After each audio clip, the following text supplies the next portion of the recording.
নমস্কার, আমি মৌসুমি রান্নাঘরে সবাইকে স্বাগত। আজ নিয়ে এসেছি মটর ডালের বড়া। এই মটর ডালের বড়া আমি এখানে করে দেখাবো।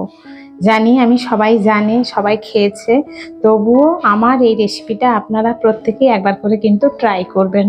ভালো লাগবে, খারাপ কিন্তু লাগবে না। গরম ভাতে একেবারে জমে যাবে। এই বড়াটা বানানোর জন্য প্রথমে আমি মটর ডালগুলো আগের দিন রাত্রেবেলা ভিজিয়ে রেখেছিলাম।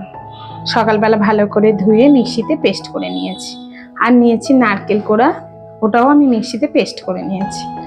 আর নিয়েছি চিনি, নিয়েছি লবণ, নিয়েছি হলুদ গুঁড়ো আর কাঁচা লঙ্কা। কাঁচা লঙ্কাগুলো এখানে কুচিয়ে নেব। এগুলো সব একসঙ্গে ভালো করে মেখে আমি গরম ডুবো তেলে এগুলো ছেঁকে নেব। গরম ভাতে জাস্ট জমে যাবে, বলার কোনো কিছু অপেক্ষা রাখে না। তাহলে এখন আমি রান্নায় ফিরে এলাম রান্নায়। আমি এখানে কড়া বসিয়েছি, সাদা তেল দিয়েছি। এবারে এগুলো সব একসঙ্গে মিশিয়ে ছোট ছোট বড়ার আকারে আমি এগুলো ভেজে নেব, লাল লাল করে ভেজে নেব।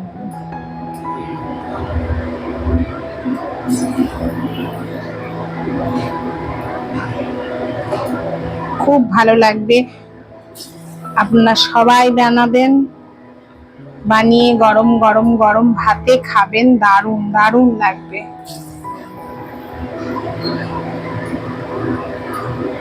বড়া তো সবসময় গরম গরম খেতেই ভালো লাগে, হয়তো সব সময় হয়ে ওঠে না, সবকিছুই গরম গরম তার হয়ে ওঠে না।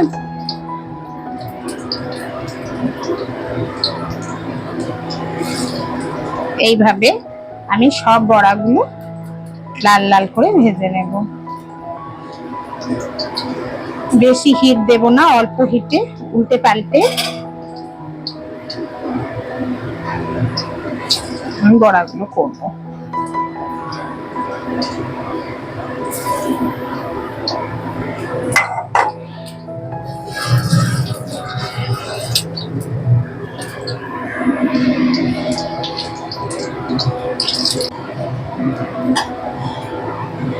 এই দেখুন, এক পিঠ লাল হয়ে গেছে, তাই আরেক উল্টো পিঠে এগুলো কাস্তে করে উল্টে দিয়েছি। খুব বেশি হিট দেবেন না, তাহলে ভেতরটা কাঁচা থাকবে অথচ গাটা পুড়ে যাবে।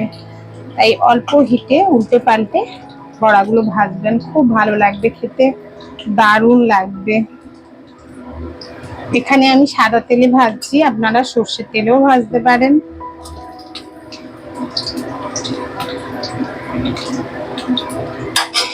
এইভাবে আমি সমস্ত বড়াগুলো ভেজে নেব।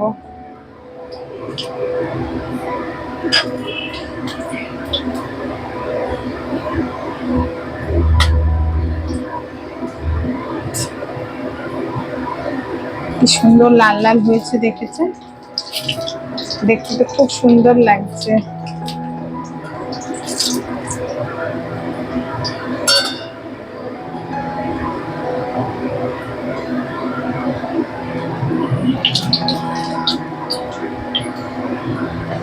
হয়ে গেল আমার মটর ডালের বড়া। আপনারা সবাই বড়া করবেন এইভাবে, আমি আশা করি সবার খুব ভালো লাগবে।